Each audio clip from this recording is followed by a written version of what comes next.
Hi there, it's me, Julie, with your weekly oracle card reading for the week of July the 9th through to the 16th. And I'm working with Angels of Abundance oracle cards again today on this sunny Saturday here in Calgary. So welcome. It's weekly angel messages that you need for your soul, because we get rushed during the week, and so we kind of tend to ignore messages that are coming through for us, and the angels are around you giving you messages all of the time.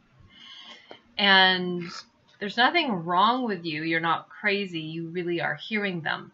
And so if some of the messages that come through today resonate for you, it's simply because they've also said that to you. So I want to shuffle and just pull a card off the top of the deck. And I might do three, I might do one, I don't know. But whatever's important is going to come through. So I felt a resistance right away with this card out of fear, because I'm like, oh, how am I going to talk about this? But and that will happen when you get a message.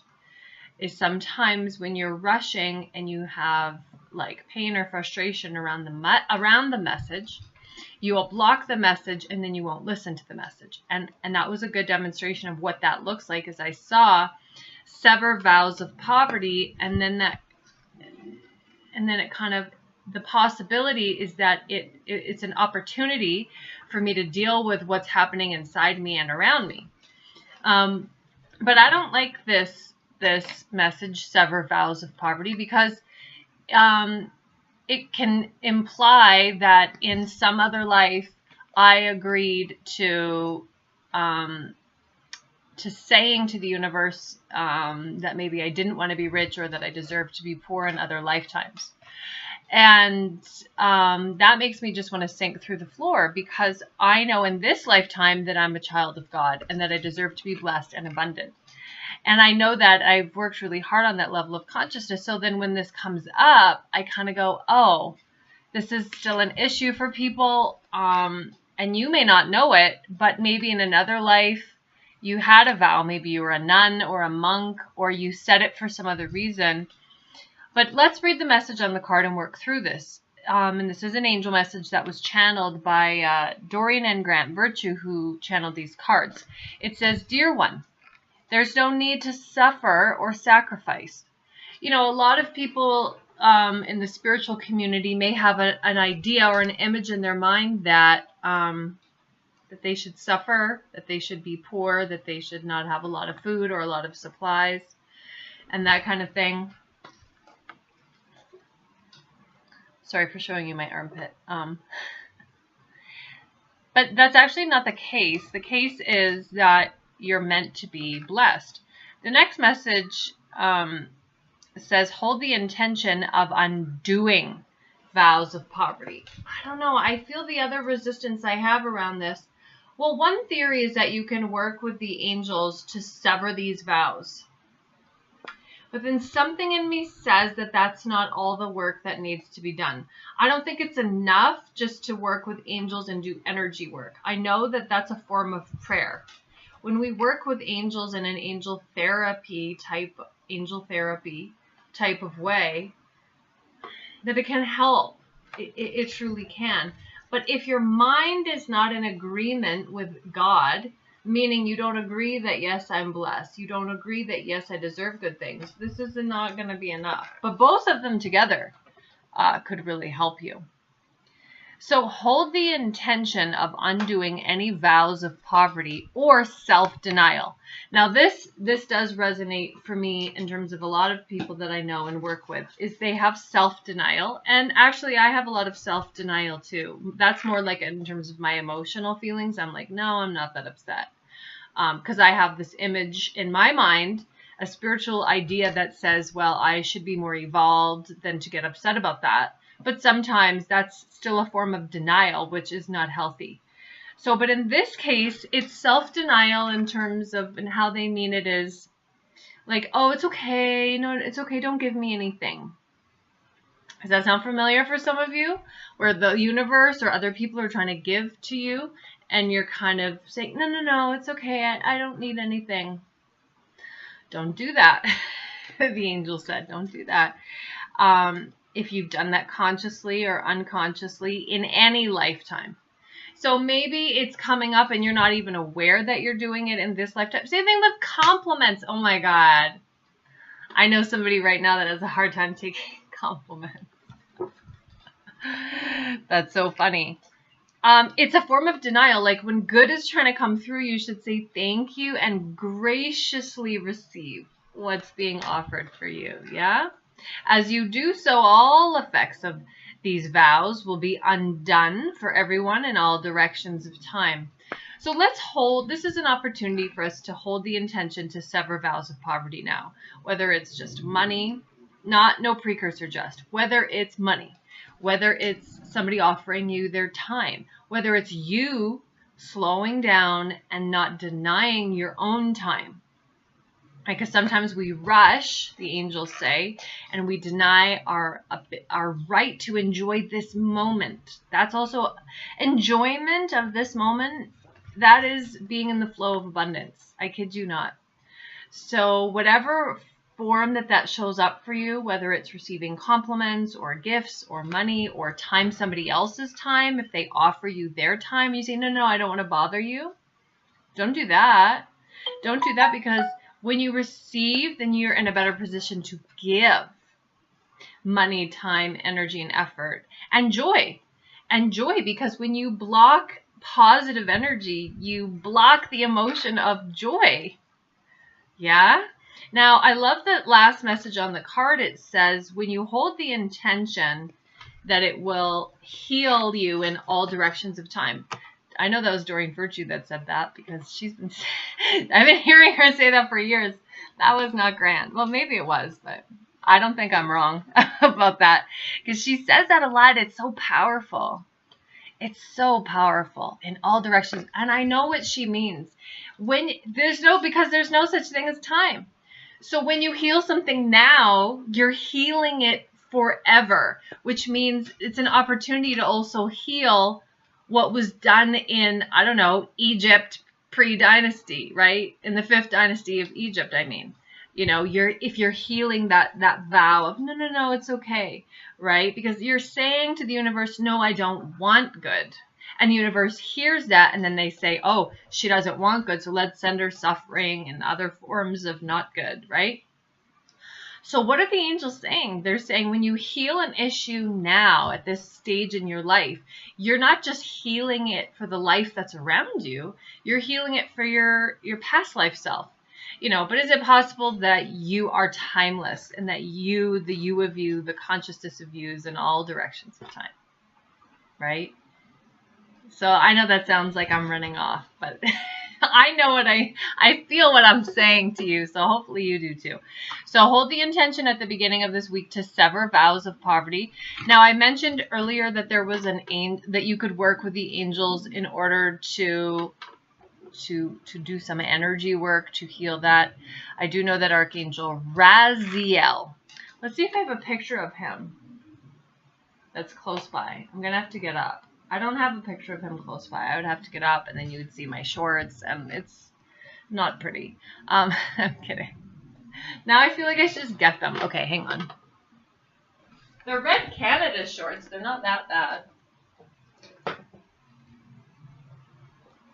Actually, I should be proud of these shorts because see the little Canada flag on them? You know, I'm Canadian. I'm proud of that. We have a good country here, especially right now. Okay, let's see if I can find a picture of Raziel, because it's important for you to see who I'm talking about. He's a powerful angel, and his name means the secrets of God, and he sits close to the throne of God. And is able to know information about your soul and your soul contract, and so that's why he's the one. Okay, here we go. So these, if you want to like know more about angels, this is also a good deck of cards to work with. It's the Archangel Oracle card deck by just Doreen Virtue. So Doreen Virtue only. I mean, she didn't share that deck with her son Grant like like this card. They did this deck together, which is nice. Mom and son team. Okay, but in this deck, we have here a picture of Raziel. And see, he's holding this saber of light with all the different colors which correspond to the chakras in your body. So he can actually work to clear the chakras in your body of old energy or fear or pain or debris, whatever the angels deem is appropriate that needs to be cleared for you.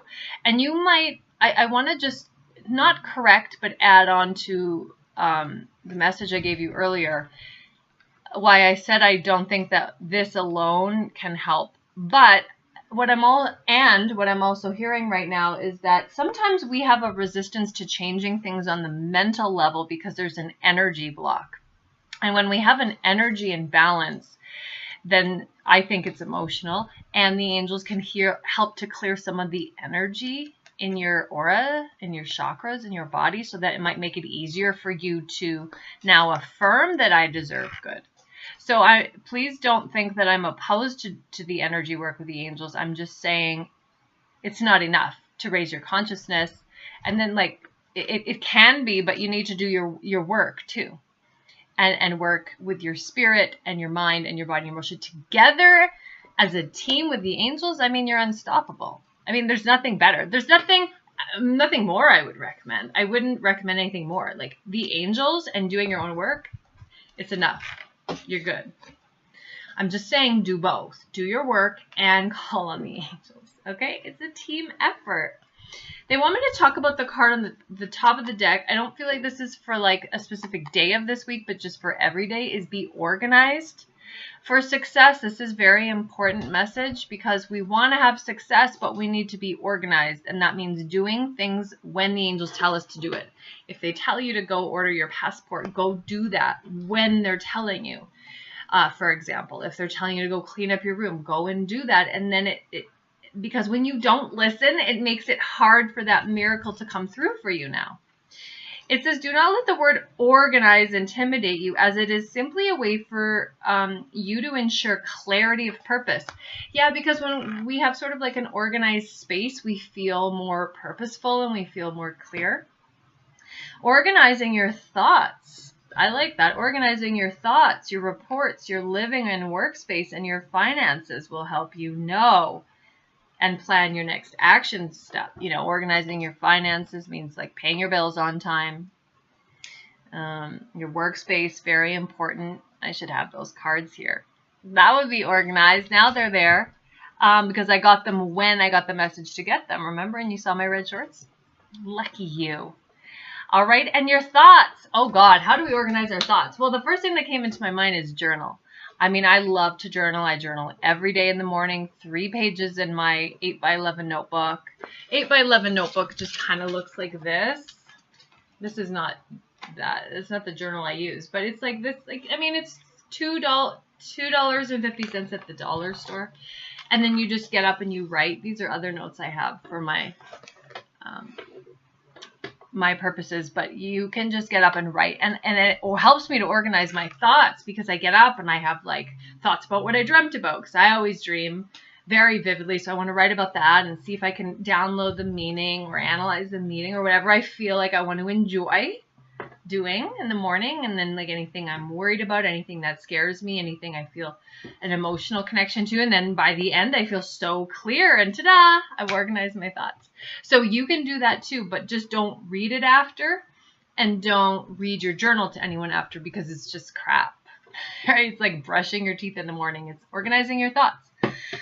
And then of course I meditate, which is really good because it's possible that when you meditate, excuse me, I had a kombucha before I filmed, that you get in alignment with that abundance that's around you. And then you can expect to receive more angel messages. So that's good.